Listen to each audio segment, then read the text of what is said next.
الحمد لله وكفى وسلام على عباده الذين اصطفى أما بعد. قال النبي صلى الله عليه وسلم: والذي نفسي بيده ليوشكن أن ينزل فيكم ابن مريم حكما عدلا فيكسر الصليب ويقتل الخنزير ويزع الحرب ويفيض المال حتى لا يقبله أحد.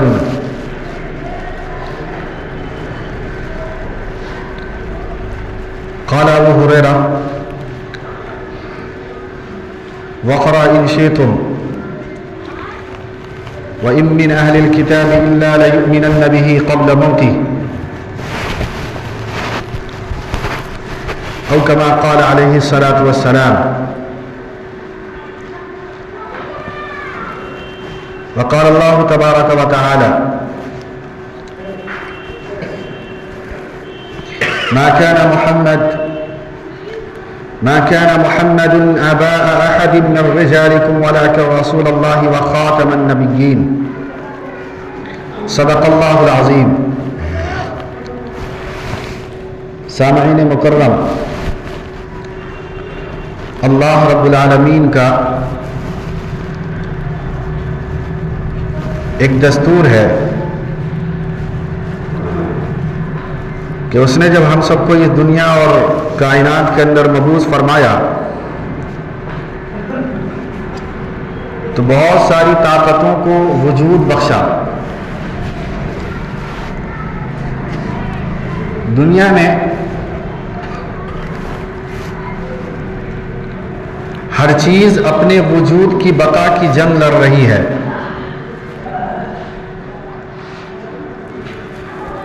آپ کسی انسان سے پوچھیں یا کسی تنظیم سے پوچھیں یا کسی تحریک سے سوال کریں تو آپ کو پوری کائنات سے صرف ایک آواز سنائی دے گی، اور وہ یہ کہ ہر شخص یہاں زندہ رہنا چاہتا ہے. ہر شخص چاہتا ہے کہ اس کو عروج ملے. ہر شخص چاہتا ہے کہ اس کا شہرت ہو. ہر شخص کی یہ خواہش ہے کہ صرف اور صرف دنیا کے اندر وہی دکھے، وہی چمکے، اس کے علاوہ ساری طاقتیں اس کے ماتحت آ جائے. یہ نظام ہے.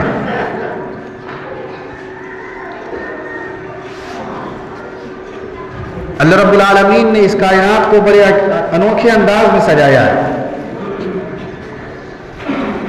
یہاں آپ کو ہر چیز میسر ہے.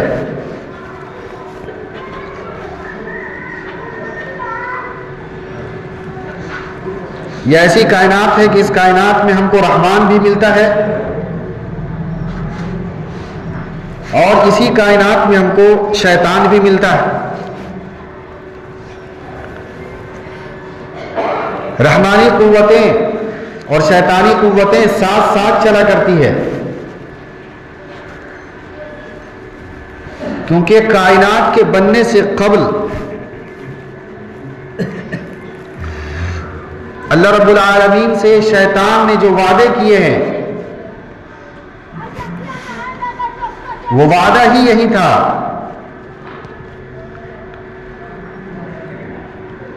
کہ تیرے بندوں کو راہ راست سے بہکاؤں گا. اب بہکانے کے لیے اس کے پاس طاقت چاہیے تھی، اس کے پاس قوت چاہیے تھی، اس کے پاس ایک ایسا ذخائر چاہیے تھا جس کے بلبوتے پر وہ انسان کو، انسان کے ذہنوں کو، انسان کی توانائی قوتوں کو اور انسان کی سوچ فہم کو تبدیل کر سکے. لہذا اللہ نے اس زمانے میں ان کو عنایت فرما دیا. لیکن ساتھ ساتھ میں یہ جملہ ارشاد فرمایا کہ جو میرے مخلص بندے ہوں گے جو میری عبادت کریں گے وہ صرف اور صرف میرے ہی کہنوں پر آئیں گے، تمہاری کوئی پیروی نہیں کرے گا۔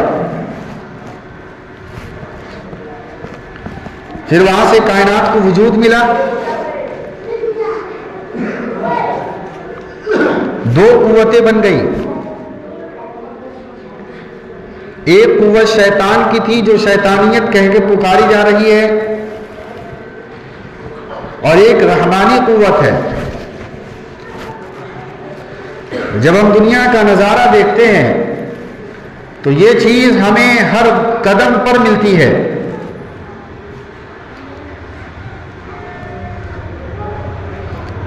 اذان کا وقت ہوتا ہے،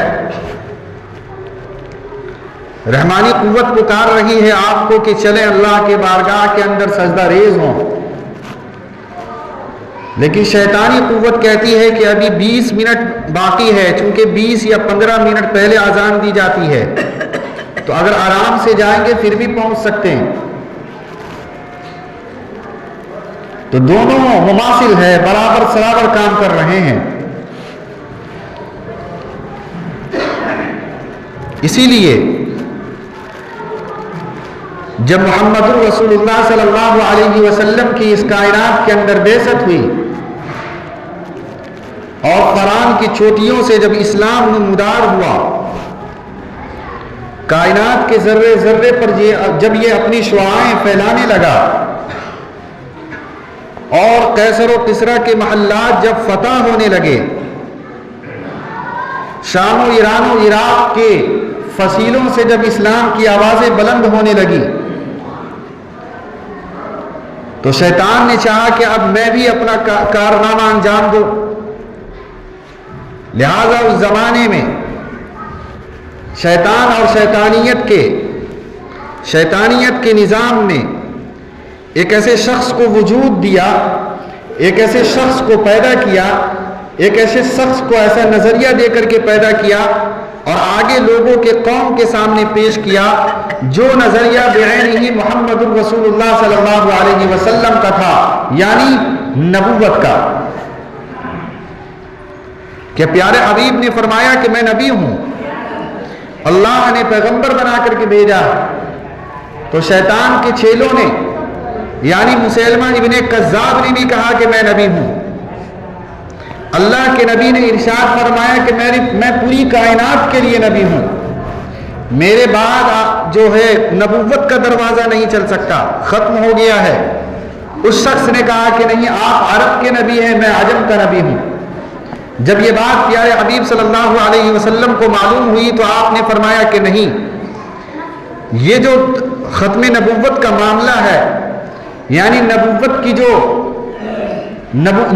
کا جو پلیٹ فارم ہے، یہ اللہ رب العالمین نے میرے ذریعے تکمیل فرما دی اور قصر نبوت کی تکمیل ہو گئی۔ لہذا آپ نے فرمایا کہ اب قیامت تک میری نبوت چلے گی، کوئی میرے بعد جو ہے نبی نہیں آ سکتا۔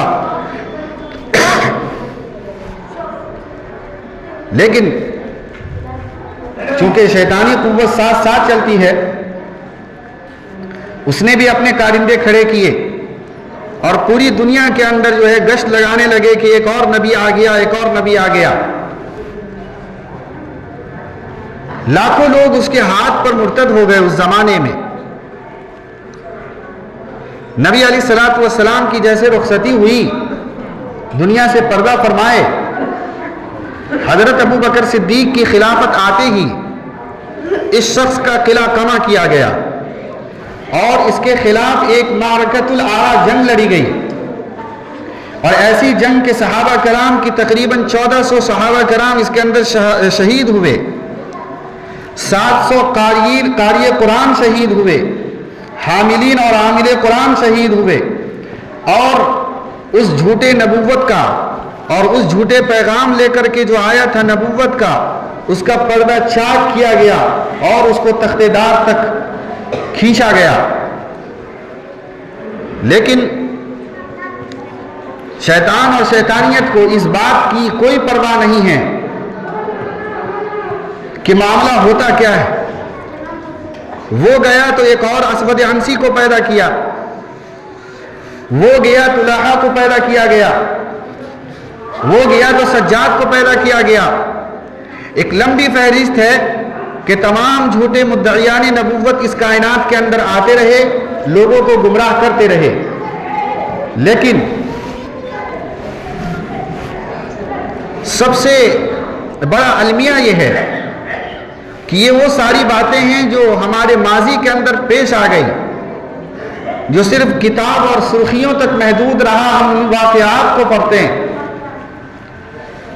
لیکن ایک بار شیطان نے ایک اور شخص کو کھڑا کیا اور بڑے پیمانے پر اس کی تبلیغ ہوئی، اشاعت ہوئی، پوری دنیا کے اندر ڈنڈورا پیٹا گیا کہ لو ایک اور نبی آ گیا ہے، جس کو ہم لوگ قادیانی کے نام سے جانتے ہیں۔ ہم میں سے ہر شخص جانتا ہے کہ قادیانی کا فتنہ کتنا زہریلا اور خطرناک تھا، کہ اس نے جہاں تک مہدی ہونے کا دعویٰ کیا وہیں حضرت عیسیٰ ہونے کا بھی دعویٰ کیا، اور جہاں حضرت عیسیٰ ہونے کا دعویٰ کیا وہاں وہ آخری نبی ہونے کا بھی دعویٰ کیا، اور صرف اسی پر بس نہیں بلکہ اس نے خدا ہونے تک کا دعویٰ کیا۔ لوگ مانتے گئے، شروع میں لوگ اس کو مجدد مانا، پھر اس کو محافظ مانا، پھر اسلام کا رہبر مانا، پھر اس کے بعد نبی مانا، بعض لوگوں نے خدا مانا۔ تو ماننے کے لیے تو کوئی کس کو بھی کیا بھی مان جاتے ہیں، مسئلہ یہ ہے کہ کیا واقعتاً نبوت کا دروازہ کھلا ہے یا اللہ رب العالمین نے نبوت کے دروازے کو بند کر دیا۔ لہٰذا یہ سوال میرے ذہنوں میں آتا ہے۔ قرآن مقدس کی طرف جب ہم چلتے ہیں تو صاف طور پر ایک آیت ملتی ہے جس کے اندر اللہ رب العالمین چیخ کر کے فرما رہے ہیں کہ نبوت کا دروازہ منقطع ہے۔ ما کان محمد ابا احد من رجالکم ولکن رسول اللہ وخاتم النبیین، کہ آپ آخری نبی ہیں، آپ کے بعد قیامت تک کوئی نبی کا تصور پیدا نہیں ہو سکتا۔ لیکن کیا بات ہے کہ ہر نئے شخص جو یہ پیغام لے کر کے آتا ہے، ہم میں سے ہر شخص قبول کر لیتا ہے، کس کو بھی نبوت کے دروازے پر اور درجے پر فائز کر دیتے ہیں۔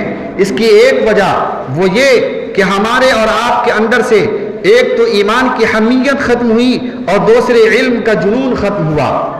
یہ دو مہلک مرض ہے ہمارے اندر جس نے ہمیں ہر چیز کو ماننے پر مجبور کر دیا ہے۔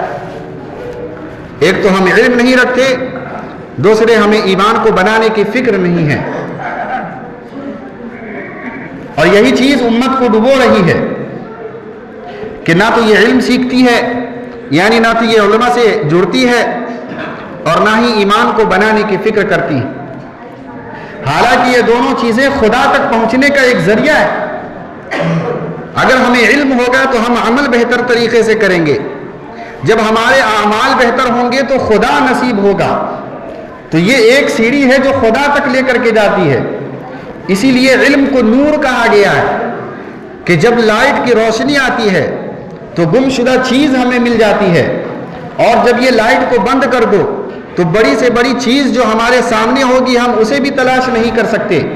تو معلوم چلا جب علم آئے گا تو ظلمت ختم ہوگی، جب علم آئے گا تو جور ختم ہوگا، جب علم آئے گا تو شیطانیت کا زور ٹوٹے گا، جب علم آئے گا تو لادینیت اور فرقہ پرستوں کے تمام عزائم خاک میں مل جائیں گے۔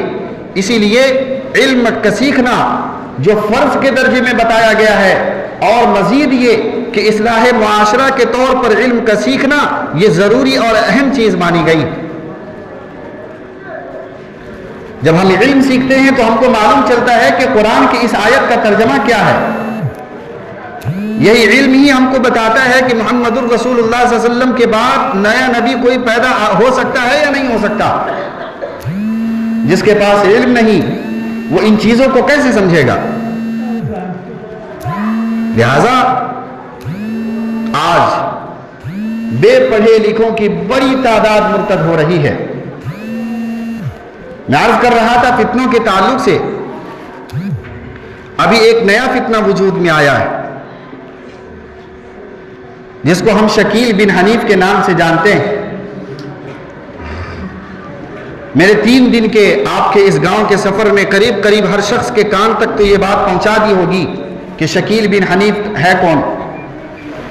اگر نہیں معلوم ہے تو میں 2 لفظوں میں اس کا تعارف کرا دوں کہ شکیل بن حنیف میرے اور آپ کے اسی صوبے بہار ضلع دربھنگہ اور وہاں کا ایک قصبہ عثمان پور کے اندر پیدا ہوا. دلی میں جا کر کے اس نے نبوت کا دعویٰ کیا. یہ تاریخ ہے 1991 کی، جب نبی کریم علاقے کے اندر جا کر کے اس نے مہدی ہونے کا دعویٰ کیا. اولین مرحلے کے اندر لوگوں نے سمجھایا اور دلی سے اس کو جو ہے ملک در بدر کرنے کی بات بھی کی گئی. لہذا جب وہ دلی چھوڑا تو مہاراشٹر کے کسی علاقے میں جا کر کے اس نے حضرت عیسیٰ ہونے کا بھی دعویٰ کیا. علماء کرام نے جب اس کے اوپر گرفت کی تو تلملا اٹھا اور نبوت کا بھی دعویٰ کر دیا کہ میرے اوپر وحی بھی آتی ہے. اب مسئلہ یہ ہے کہ اس کے تدارک کے لیے اٹھے گا کون؟ ہزاروں بلکہ لاکھوں افراد اس وقت مرتد ہو رہے ہیں شکیل بن حنیف کے ہاتھ پر. صحابہ کرام کی جماعت ہوتی تو یقیناً اس کو آج یہ ختم ہو چکا ہوتا اس کائنات سے، کیونکہ تاریخ بتاتی ہے کہ مسیلمہ کذاب کے خلاف حضرت ابو بکر صدیق نے پوری مدینہ کو خالی کر کے صحابہ کرام کو بھیج دیا تھا کہ جا کے جنگ کی جائے. حضرت عمر نے مشورہ دیا کہ صحابہ کرام کی تعداد محدود ہے. پہلے ہی 3 مقامات پر یورپ کے علاقے میں حضرت خالد ابن الولید جنگ لڑ رہے تھے. حضرت اسامہ بن زید کا ایک لشکر روانہ ہو چکا تھا. اب آپ جو مسلمہ کے خلاف اگر جنگ کے لیے اپنے سپاہیوں کو بھیجتے ہیں تو مدینہ میں رہے گا کون؟ تو حضرت ابو بکر نے ان چیزوں کی پرواہ نہ کی اور فرمایا کہ یہ لشکر جائے گا اور جھوٹے مدعیان نبوت کے خلاف جہاد کرے گا. اور ہوا یہ، پہلے دستے کو بلکہ 6 مرتبہ مسلمانوں کو شکست ہوئی ہے اس میدان جنگ کے اندر. 6 مرتبہ، گویا کہ 6-7 دستہ جو آگے جاتا تھا وہ مسلمہ اس کو ہرا دیتا تھا.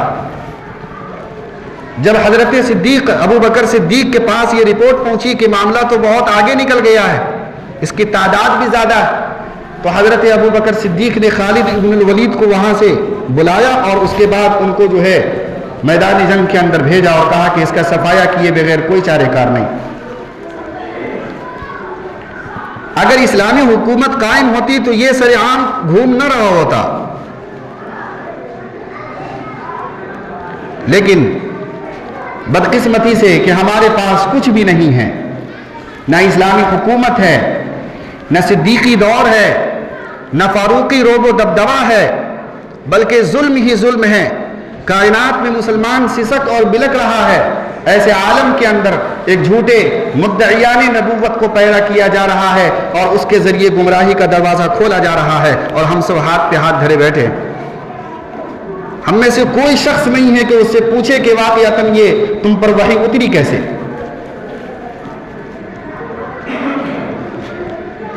لہذا ایک درد دل ہے. یہ وہ وقت ہے جب امت کو سنبھالنے کا وقت ہے. 4 دنگ عالم میں فتنے پھیل رہے ہیں.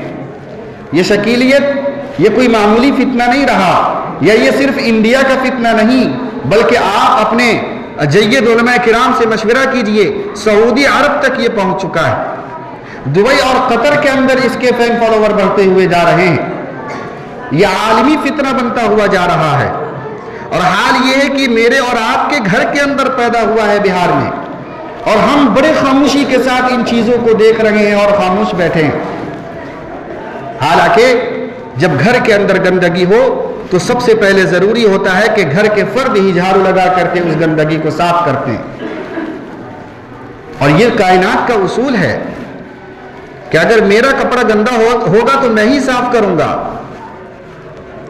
لیکن جب پیارے حبیب کے دین کے اوپر بات آئی ہے تو ہم یہ کہہ رہے ہیں کہ علماء جانیں گے اور جو ہے مفتیان عظام جانیں گے اور وہ شیوخ جانیں گے، وہ جانیں گے جن کا وہ پلیٹ فارم ہے. نہیں، میرے اور آپ کے ہر شخص کی ذمہ داری ہے کیوں؟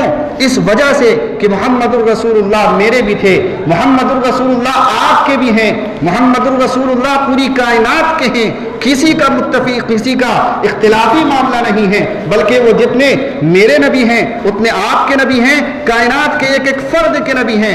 اگر میرے اوپر حق بنتا ہے تو آپ میں سے ہر شخص کا فرض جو ہے حق بنتا ہے کہ اس فتنے کے خلاف جتنی ممکنات میں سے ہو وہ کوشش کرنی چاہیے۔ ہم میں سے ہر شخص کا ذمہ داری اس فتنے کا تعاقب یقیناً اب لازمی حصہ بن چکا ہے کہ ہم ملک کے خطے خطے میں گھوم کر کے اپنی استطاعت کے مطابق اس فتنے کا قلعہ کما کریں۔ رپورٹ بہت ہے، اگر میں رپورٹ بتانے لگ جاؤں کہ یہ فتنہ کہاں کہاں پر آپ کے ضلع کے اندر ہے تو وقت لگ جائے گا۔ آپ کے گھر میں ہے، آپ کے گھر میں، آپ کے دروازے پر یہ فتنہ دستک دے رہا ہے، آپ دور نہ سمجھیں۔ ہم میں سے بعض وہ لوگ ہیں جو اس گمان میں ہیں کہ میرا گاؤں علماؤں سے بھرا پڑا ہے، جو اس گمان میں ہے کہ یہاں پر ہماری اکثریت ہے۔ یہ بات کو بھول جائیے، جب ہوا چلتی ہے تو جس طریقے سے کچے مکان کے اندر ہوا گھستی ہے پکے مکان میں بھی گھستی ہے، اور یہ وائرس نما ہے، فتنہ وائرس ہوا کرتا، کبھی مجھے لگا تو کبھی آپ کو لگا، کبھی ان کو لگا، اس طریقے سے امت تڑپتی ہے۔ لہذا مطمئن ہونے کی کوئی ضرورت نہیں۔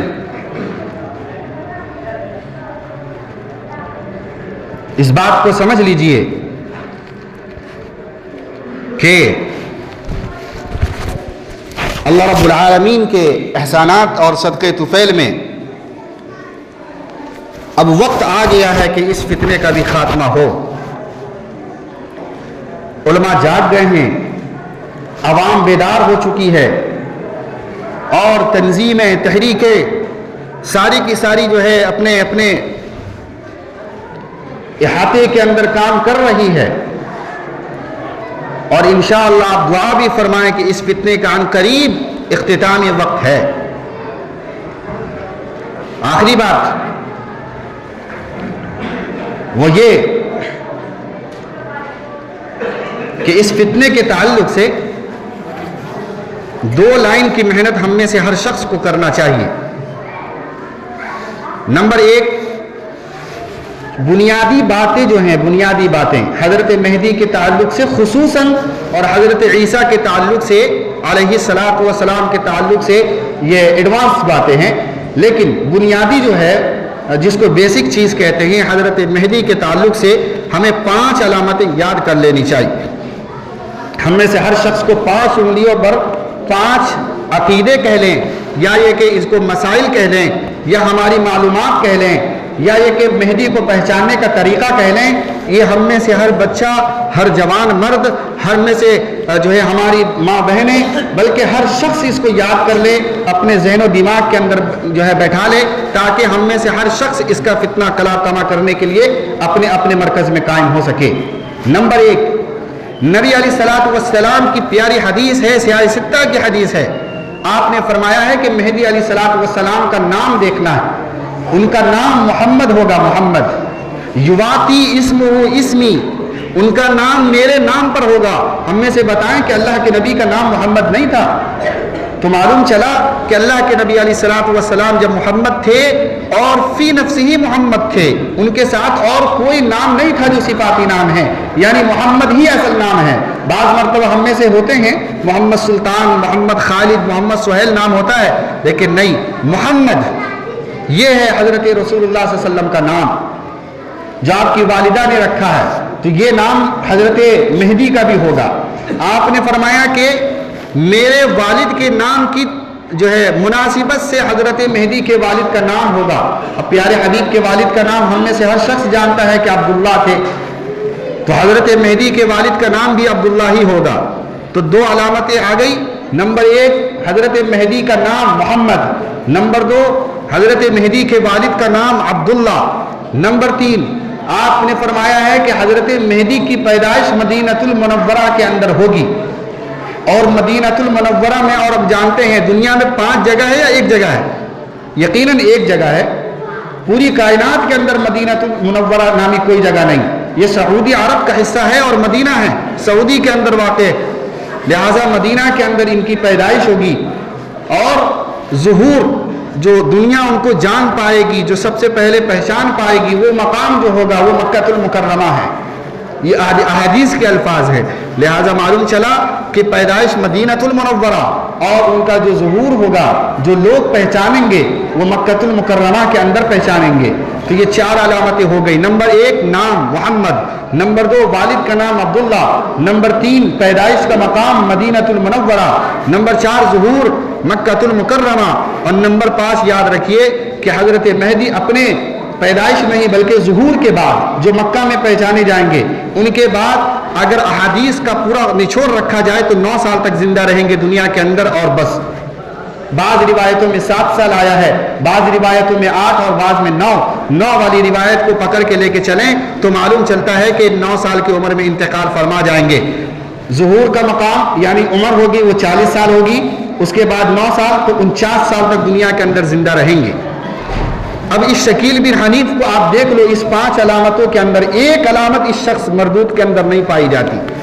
نمبر 1 اس کا نام ہے شکیل، محمد نہیں. یہ لاکھ چلائے کہ میرا نام محمد شکیل ہے، لیکن محمد شکیل نہیں ہے. اس کا ڈاکومنٹ بتاتا ہے، اس کے اسکول کے کاغذات بتا رہے ہیں، زمین کے پیپر بتا رہے ہیں اس کے کہ محمد شکیل نام نہیں ہے، یہ بعد میں ملایا ہے محمد. اور اگر محمد شکیل ہو بھی تبھی بھی بات نہیں چلے گا، کیونکہ اللہ کے نبی نے محمد ان کا نام تھا، اس کے علاوہ صفاتی نام ذکر نہیں ہے. اسی طریقے سے دوسری علامت آپ نے فرمایا عبداللہ والد کا نام ہوگا، اس کے والد کا نام جو ہے حنیف ہے. اب حنیف اور عبداللہ میں کتنا فرق ہے میں اور آپ جان رہے ہیں. تیسرے نمبر پر فرمایا تھا کہ مدینہ کے اندر پیدائش ہوگی، اس کی پیدائش بہار میں ہے، رتن پور عثمان پور کے علاقے میں. مدینہ اور بہار میں کیا فرق ہے میں اور آپ جانتے ہیں. چوتھے نمبر پر آپ نے فرمایا ہے کہ ظہور مکہ المکرمہ میں ہوگا. اس کا ظہور نہ بلکہ اعلان، یہ خود اعلان کیا ہے کہ میں نبی بن گیا. یہ 1991 میں دلی کے اندر کیا ہے، نبی کریم علاقہ ہے وہاں پر کیا ہے. اب بتائیں مکہ اور دلی میں کتنا فرق ہے. 5ویں علامت جو اس کے اندر نہیں پائی جاتی، آپ نے فرمایا تھا کہ 9 سال میں ظہور کے بعد انتقال کرے گا. اس نے دعویٰ کیا ہے 1991 میں، 1991 میں 2025 چل رہا ہے، تقریباً 34 سال ہو رہے ہیں. 34 سال آج تک یہ مردود مرا نہیں. نبی علیہ الصلوۃ والسلام کی حدیث بتاتی ہے کہ 9 سال تک زندہ رہے گا، اور یہ تقریباً 34-35 سال ہو گیا. لہٰذا اس کے اندر جو ہے یہ اتفاقی رائے ہے کہ یہ شخص مردود ہے، ملعون ہے، اسلام سے کوئی رشتہ نہیں، مسلمانوں کو بہکانے کے لیے، گمراہ کرنے کے لیے اس کو وجود میں لایا گیا ہے. لہٰذا اللہ رب العالمین سے دعا فرمائیں کہ اس کا خاتمہ بھی فرمائے، ہمارے ایمان کی حفاظت فرمائے، اور ہمارے ملک کے اندر بدعملی جو پھیلی ہوئی ہے اس کو ختم فرمائے. وآخر دعوانا ان الحمد للہ رب العالمین.